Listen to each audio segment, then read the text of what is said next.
भगवान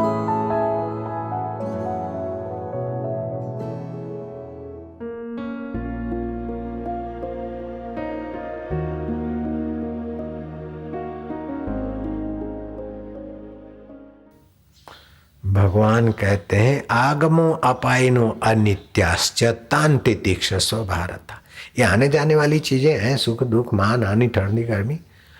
ठंडी ऐसा तो नहीं बोलते मैं ठंडी हूं अथवा ठंडी मुझ में है। ठंडी आई है लगती है, गर्मी आई है लगती है।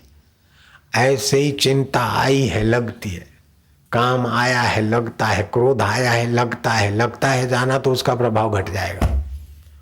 काम आए और घुट भर पानी पी के जंप मारो, काम आया और विकारी पड़ता। ओम अर्यमाय नमः। अर्यमा देवता पितृ देवताओं में सब में श्रेष्ठ माने जाते। भगवान ने कहा अर्यमा तो मेरा स्वरूप है। अर्यमा जी का जप करने से काम विकार में शांति मिलती।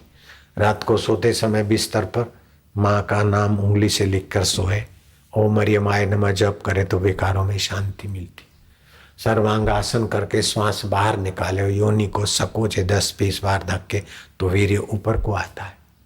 एक एक उपाय है इनका। विकार मुझ में है, चिंता मुझ में है, पाप मुझ में है, ये गलती छोड़ दो।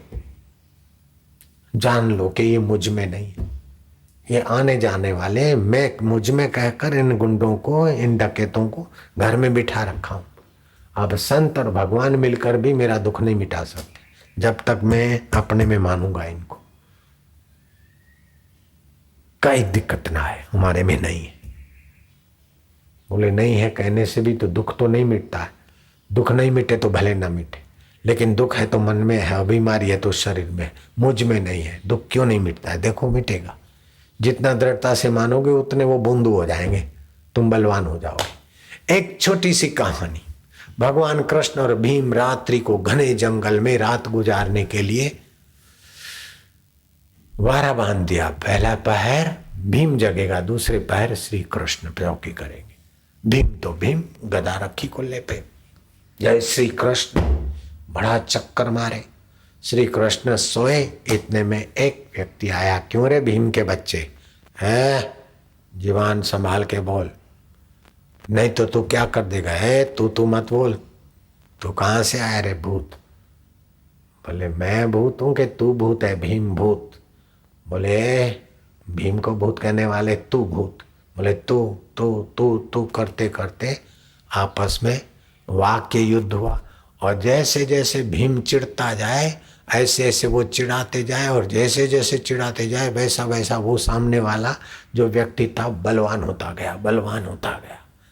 आखिर उसने कहा भीम तेरे को भी अगर अपनी गदा पर और बल पर गर्व है तो आजा, दो दो हाथ हो जाए। अरे बोले मेरे को चैलेंज करने वाले, चैलेंज शब्द उसमें नहीं लिखा है, मेरे को ललकारने वाले आजा आजा तो महाराज।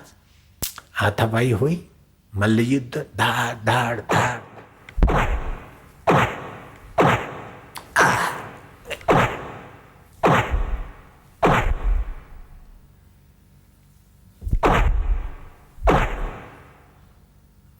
महाराज भीम की तो हड्डी पसली को।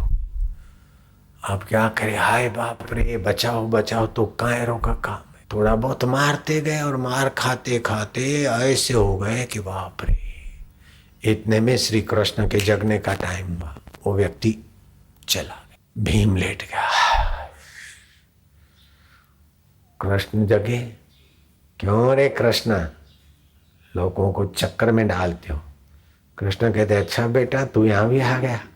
बोले बेटा बेटा किसको बोलते हो? बोले अच्छा किसको बोलता हूँ बेटा बेटा? तू ही को, तेरे कोई बेटा बोलता हूँ। जो जो कृष्ण को ललकारे त्यों त्यों कृष्ण हंस डाले, तो जो बड़ा होने के बदले छोटा होता गया। जो जो कृष्ण को चिढ़ावे त्यों त्यों कृष्ण कह के अच्छा बेटे अच्छा, वाह वाह बढ़िया, वाह वाह अच्छा, ऐसा तू आया तो ऐसा बोलता है, ठीक है अच्छा। जैसा जैसा भड़काने की करे वैसा वैसा श्री कृष्ण हंसकर उसकी बात का महत्व फुस कर देवे। इतने में सुबह होते होते वो तो एकदम छोटा सा मॉडल बन गया। मॉडल श्री कृष्ण का लल्ला बैठ मेरे पीतांबर में। आओ बैठो बेटे। श्री कृष्ण ने पीतांबर में बांध दिया। वो घड़ियाल जैसा तो नहीं था, लेकिन अब कहां से लाऊं मॉडल। अरे भीम, सूरज उगने के बाद सोने से रोग बढ़ते हैं, बुद्धि मंद होती है। भीम, सूरज उगने की तैयारी है। केशव, मुझे पता है।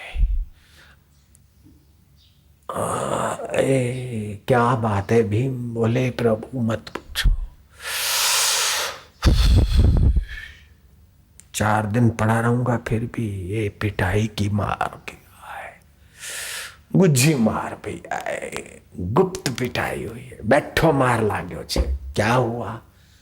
माधव, आप तो सो गए। एक कोई अजनबी आया और मेरे को बोलता, क्यों रे भीम का बच्चा? मैं गए तो भाई संभाल। ऐसा करके तू में हो गई। जैसे हम नाराज होते गए, ऐसे भड़कते गए, ऐसा वो बड़ा होता गया और आखिर में तो सारी बात कह सुनाई कि ऐसी मार खा के पड़ा हूं।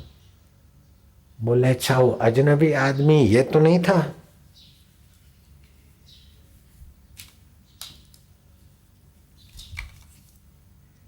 बोले यही था। अरे बे, इतना छोटा कैसे हो गया? सिर नीचे करके।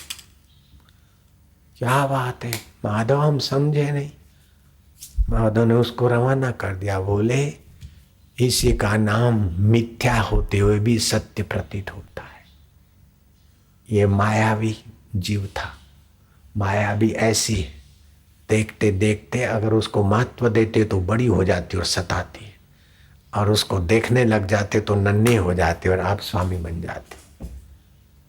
किसी ने गाली दे दी और आपने उसको महत्व दिया, किसी ने कुछ सुना दिया, आपने महत्व दिया, तो वो बड़े हो गए और आप छोटे होते जाओगे। और आप महत्व ही नहीं दो तो वो छोटे हो जाएंगे और आप बड़े हो जाओगे। सीधी बात है।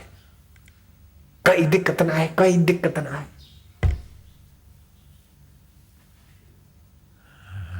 मेरे घर में किसी ने टूना टोटका कर दिया, हमारे ऊपर किसी ने जादू कर दिया, लोग हम पर जलते, जलने वाले जलते रहे हैं, जादू वाले करते रहे। तेरे पास जादू की लकड़ी है ना?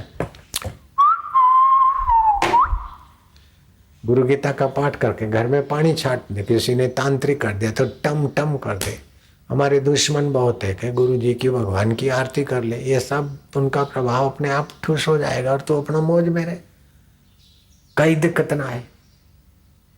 अब घर छोड़कर फलाने जगह जाऊं, दुकान बेचकर इधर जाऊं, ये करूं वो करूं, मन में तो अज्ञान पड़ा है। और दुकान बेच के चला जाएगा, घर बेच के चला जाएगा, गांव छोड़ के चला जाएगा। लेकिन तू बेवकूफ़ी छोड़ दे बेटा, तो फिर जहां भी रहेगा सब ठीक होने लगेगा। फिर भी जलवायु अच्छा हो तो अच्छा ही है, कोई दिक्कत नहीं है। फिर भी दिक्कत को महत्व ना दो, महत्व दो ज्ञान प्रकाश को, गुरु की कृपा को। तो जो कृतघ्न नहीं है, गुणचोर नहीं है और सद्गुरु और भगवान का भक्त है, उसके लिए अपने आत्मा को जानने जैसा और परम ज्ञान, परम हितकारी और कोई साधन नहीं है।